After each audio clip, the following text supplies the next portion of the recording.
Prácticamente el miércoles, jueves de esta semana estamos terminando ya poquito más de 400 metros lineales de carrileras. Cuenta pues el apoyo de la comunidad pues ha sido vital acá. Se pueden dar ustedes cuenta que contamos con bastantes trabajadores para poder salir esta semana ya y terminar.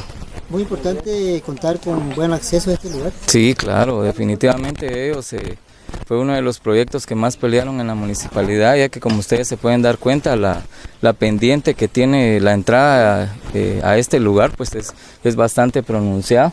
Entonces definitivamente pues el ingreso es importante para todos los comunitarios de este lugar. ¿Cuántos metros de carrilera están trabajando en este lugar? Son un poco más de 400 metros lineales los que se están trabajando.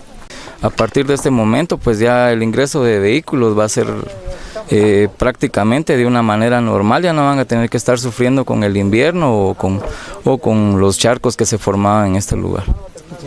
Vamos a terminar en esta semana, ya sabes que vamos a terminar primero. Estamos pensando que el miércoles vamos a terminar. Muy importante para ustedes contar con buen acceso a este lugar. Pues gracias, sí, para este camino está muy mal y gracias por dar el apoyo y por nuestra comunidad estamos trabajando.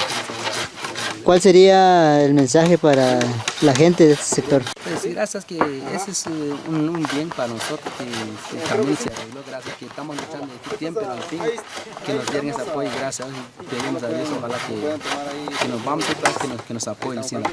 La verdad es que con los carros, verdad de que nos costaba, pero esperamos de que al otro mes que no sea igual como antes.